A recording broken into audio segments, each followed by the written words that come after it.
Hi everyone, welcome to the Tuesday edition of Source 16 News. I'm Eddie Owen. Thanks for joining us. A fire that damaged an assisted living facility in Hopkins County this morning is being investigated. Madisonville Fire Department Chief Stephen Stoltz says firefighters and 8 units responded to the Homestead Nursing Facility at 384 Thompson Avenue around 7:15 this morning. The first arriving engine company reportedly observed heavy smoke from the west wing of the facility and were advised that all occupants of the facility had been evacuated. While attacking the west wing, a second fire crew conducted a primary search of the second and third wings of the assisted living facility where they found an occupant in bed. Firefighters carried the occupant to a side exit and transferred care of the patient to medical center ambulance service personnel, while all other occupants were transferred to a safe off-site location by facility staff. The fire was extinguished and crews remained on the scene until about 11 o'clock this morning. Chief Stoltz told Source 16 the west wing where the fire was located received heavy smoke, water, and heat damage. At this time, the cause of the fire has not been determined, and the State Fire Marshal's Office and the Madisonville Police Department were called to the scene to conduct an investigation. Christian County Fiscal Court today approved the first reading of an ordinance to regulate the collection of subscriber fees and membership dues for 14 local fire departments. To collect the subscriber fees will be a big impact on the fire department's funding, keeping the doors open, paying the insurance, fuel, keep the trucks going, stuff like that. The ordinance will be a good thing. All it's really replacing is the billing that the fire departments do. They're just putting this on the property tax bills, so it'll get out to everybody that owns property in Christian County, and they'll have the opportunity to pay the dues that the fire departments need to keep going. District 1 Magistrate Rudolph Pettis abstained from voting. The ordinance was previously tabled after Christian County Fire and Rescue Association President Greg Bequette wanted more time to review the ordinance. Fiscal Court also approved an E911 Advisory Board recommendation to add a trucked radio system tower for $272,000. Fourth tower site to our radio system, and what that'll do is the area there in North Christian, the terrain is problematic for radio service, so this is going to give us a tower that's got a pretty high elevation and increase the radio coverage in that area tremendously. In other action, Fiscal Court approved a resolution to purchase 4 new Christian County Sheriff's vehicles for over $99,000. Meanwhile, Rips Bar owner Joey Allen of Gracie then spoke to magistrates about his business. I want to address again the extra hour. I understand that now that there's a concern about Thanksgiving. I came up here originally to get a level playing field. That's what I asked for. I compromised. I gave up Saturday night. I don't know where Thanksgiving came from, but I think if any of you all would come down to my place on any Thanksgiving, you will see something that any of you would be proud of. And Christian County Animal Shelter Director Irene Grace told magistrates over 160 animals were recently adopted out of the shelter. The next fiscal court meeting is scheduled for Tuesday morning, April 26th. More departments in Oak Grove are looking at where they can make necessary cuts in next fiscal year's budget. Oak Grove's police and EMS departments met with the Budget Committee today to discuss their upcoming financial needs. Even though Interim Police Chief Les Langdon presented a budget to the committee that exceeded City Finance Director Sandra Harrison's request for all departments to cut 15% from the previous year's budget, he did find a way to save over $70,000 within the department.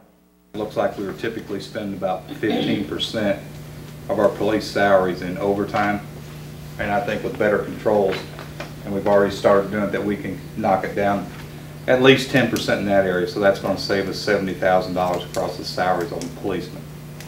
While comparing his budget to recently fired Police Chief Milton Perry's budget, Langdon didn't see a need for the department to buy a new equipped Chevy Tahoe, which also helped save $45,000. Chief of Oak Grove EMS Larry Grandstaff wasn't present during this afternoon's meeting, but the committee reviewed the proposed budget anyway. Construction for a new EMS building was put off until next year, which made the budget spill over the 15% cut. The committee will hear from the City and Water Department on Thursday. A Christian County Substance Abuse Center for Women is among 6 centers in Kentucky that have been presented a portion of the $1.5 million in funding. The Trilogy Recovery Center for Women in Hopkinsville will receive a $250,000 grant through the Federal Community Development Block Grant administered by the Kentucky Department for Local Government. First Lady Jane Beshear says substance abuse and homelessness are serious issues in the Commonwealth, and supporting Recovery Kentucky centers is a key way to treat those in need while also addressing the root problems of those issues that affect our communities. The First Lady today presented the funding for the 6 Recovery Kentucky substance abuse centers located in Hopkinsville, Erlanger, Henderson, Everett, Florence, and Richmond. Recovery Kentucky is an initiative to help Kentuckians recover from substance abuse, which often leads to chronic homelessness. The program was formed to create housing recovery centers across the state, providing services for those suffering from addiction. A remembrance ceremony honoring 9 Fort Campbell soldiers who paid the ultimate sacrifice will be held tomorrow at 101st Airborne Division Headquarters building. This month's ceremony will honor the following fallen Fort Campbell soldiers: 27-year-old Staff Sergeant David Serif of California, also 23-year-old Sergeant Willie McClawhorn of North Carolina, 25-year-old Sergeant Sean Collins of Washington, 24-year-old Corporal Jorge Villases of Florida, 21-year-old Corporal Kenneth Necachia of California, 21-year-old Corporal Derek Simonetta of California, 22-year-old Corporal Patrick Deans of Florida, 21-year-old Specialist Brian Tabata of Nevada, and 22-year-old Specialist Jonathan Pilgaram of Montana. Military officials say the ceremonies are open to any soldier and members of the surrounding Fort Campbell community to attend. Tomorrow's ceremony will be held at 4 p.m. Well, the case of a deadly love triangle in Graves County has recently been reinstated by the Kentucky Court of Appeals. Michael Clapp was fatally shot on January 7, 2007 by Michael Bushart at the Wingo home of Bushart's girlfriend, Jacqueline Boyd. Bushart's reckless homicide case was dismissed by Graves County Circuit Court Judge Tim Stark, who determined the shooting was in self-defense. The State Attorney General's office appealed the ruling when Judge Stark considered an affidavit with many allegations that were not included in the police reports. The judge also didn't allow the Commonwealth to cross-examine Bushart. The Court of Appeals agreed with the Commonwealth, and Judge Stark will now have to determine, without the affidavit, whether Bushart was acting in self-defense and had the right to use deadly force. Prosecutors say Clapp was invited to the home by Boyd, who was also his former girlfriend, and that Bushart shouldn't be able to claim self-defense because one of Clapp's 2 bullet wounds were to his back, which could indicate that Clapp was retreating. The Graves County Sheriff's Department this morning arrested a man wanted on child sex abuse charges. Graves County Sheriff Dwayne Redmond told Source16 officials that they found Chris Fields hiding in a friend's home on South 1st Street around 10 o'clock this morning. Redmond said Nathaniel Alexander, who was renting the house, reportedly lied to police and told them Fields was not in the home. Officials then found Fields hiding behind a couch. Officials charged Alexander with hindering apprehension. Fields was wanted for first-degree sexual abuse of a minor. Both men were lodged in the Graves County Jail. A Cadiz woman was injured in a 2-vehicle wreck yesterday morning on Fort Campbell Boulevard near Skyline Drive.